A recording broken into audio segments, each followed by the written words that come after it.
What's going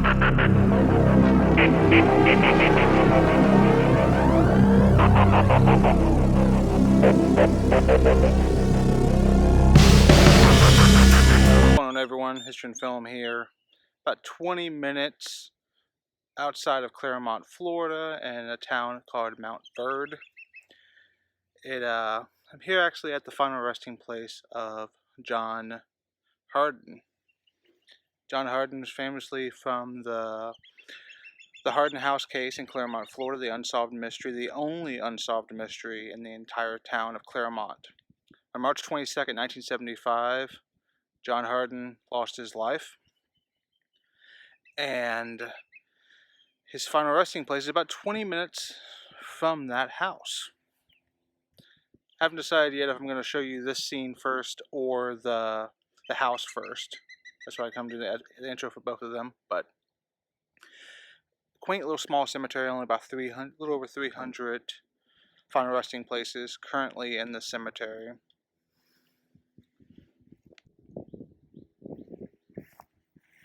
Right here is the final resting place of John Hardin. A lot of questions have been raised. They stated that the birth dates were incorrect, as well as the spelling of his last name. Some sources have it as I-N, some sources have it as E-N. A couple of sources I looked at said the correct pronunciation, correct spelling is I-N for Hardin, but on his final tombstone it has E-N. So there's been a lot of questions of whether or not the grave marker has the correct dates and spelling or not. So yes, on the evening of March 22nd, 1975, John Hardin was a refrigerator repairman, had an emergency call, took his wife, his child, went to the call. Unbeknownst to them, while they were gone, someone cut the telephone lines to their house. They got back home, they got settled in bed, and John hears a noise. So he looks out his window and he sees his pickup truck in flames, engulfed in flames. Someone has set the truck on fire. He grabs his flannel jacket, throws it on, puts on his boots, and sprints down the back staircase. Opens up the door, walks down to his car, goes to walk around the truck, and he is met with a 20-gauge shotgun. He is shot once in the chest. He hit the ground, and it wasn't until his truck exploded about an hour later that his neighbors came running out and found him dead laying on the ground. It is the only unsolved murder mystery in Clermont, and there's a lot of supernatural connections to it as well. Some people even said some poltergeist activity. Most people are split down the middle, 50-50, about whether or not they are believers or skeptics of the paranormal. I personally am someone who believes. I've had my own past experiences. When I was younger, I used to go to different places and have seen apparitions, have seen and felt things, have lived in a house that had paranormal activity for about 4 years. So I am someone who definitely believes in it. There's been knockings, there's been noise up in the attic of the house. There has even been seen the apparition, many believe to be John's. So here's his final resting place.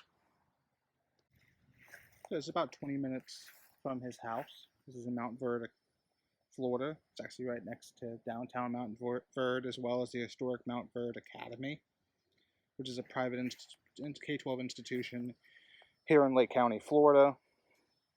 This is John's final resting place. And we are going to go check out the Hardin house as well. So I always like to try to leave something on the final resting places that I go to, if I have the opportunity to. What I'm going to be leaving today is a penny. You're leaving a penny on his final resting place. May he rest in peace. May his mystery, his case finally be solved. It seems that a lot of his family members are around here. There's many plots that say Hardin on it.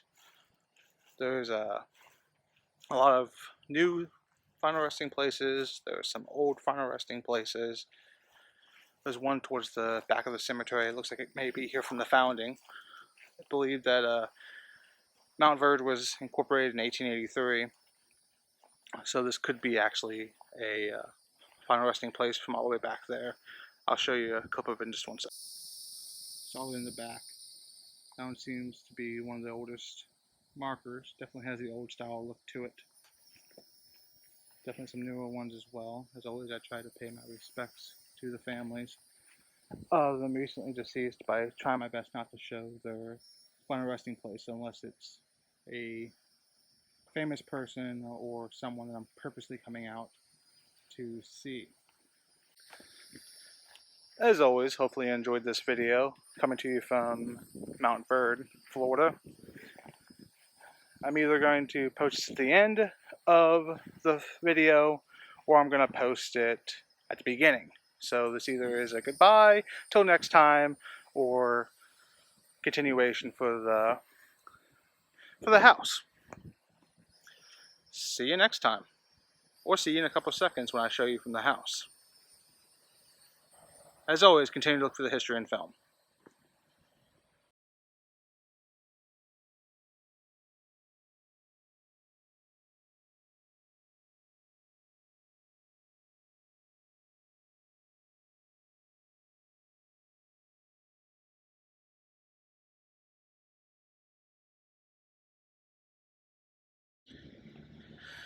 Afternoon, everyone. Happy Tuesday. Golden ticket to history here at 486 Osceola Street in downtown Clermont, Florida. This was a house where on March 22nd, 1975, John W. Hardin was tragically murdered outside of his house. It's a beautiful house, historic house in downtown Clermont, Florida. John Hardin was only 32 years old. He was the owner of a refrigeration repair company. The night of the events, I believe it was around 11 o'clock or so at night, he got a phone call after hours for emergency to fix a refrigeration at someone's house. John, his wife, and his child got in the car, went to the house, fixed the repair, came back home. Unbeknownst to them while they were gone, someone clipped their telephone lines. They get home, they get ready for bed. He notices a sound outside. John looks out the window and sees his truck on fire.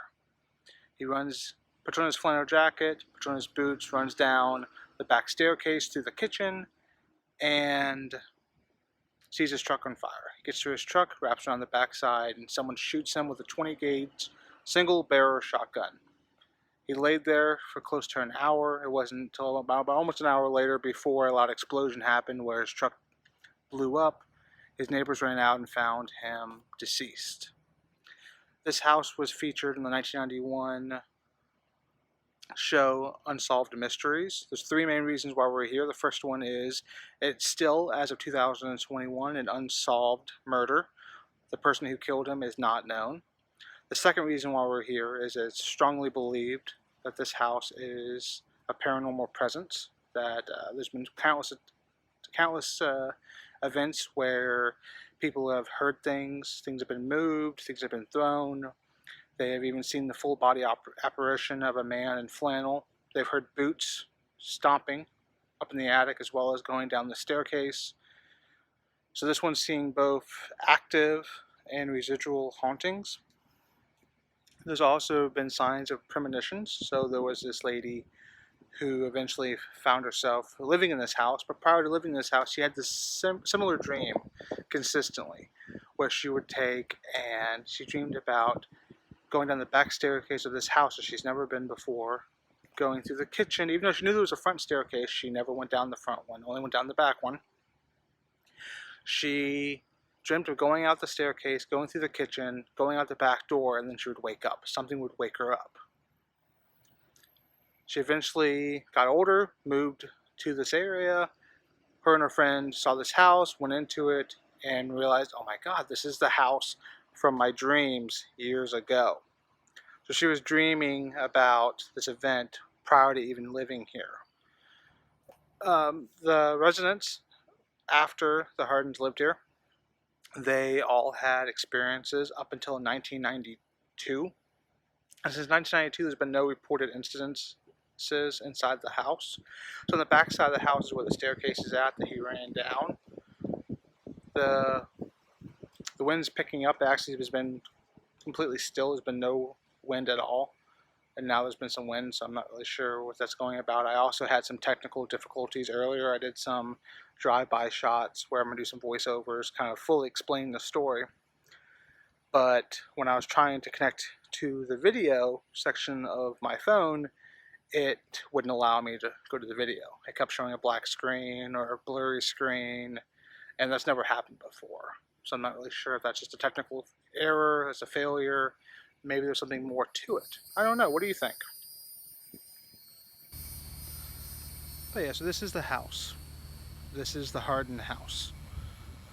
I don't want to go into the property. I don't want to disturb the current residents. Be mindful of that, be respectful of that. But I wanted to at least come out here and show you the house, the exteriors of the house where John Hardin unfortunately lost his life on March 22nd, 1975. 20 minutes, about 20 minutes from here, only about 6 miles, 6.5 miles, is the final resting place of John Hardin. He's buried in a small cemetery with only around a little over 300 interments in Mount Verde, Florida, at Mount Verde Cemetery. And I'm going to take you to that cemetery so you can see his final resting place. But this is the beautiful home that the Hardins lived in. What do you think? Do you think that John Hardin's spirit still roams? Have you had any personal experiences? Have you been out here? Let me know what you think. I know there's only been a few other people who have came out here. I know Grim Life Collective came out here, and they did a really good job of showcasing this this fine piece of history here in Clermont, Florida. So as always, continue to look for the history in film. Till next time.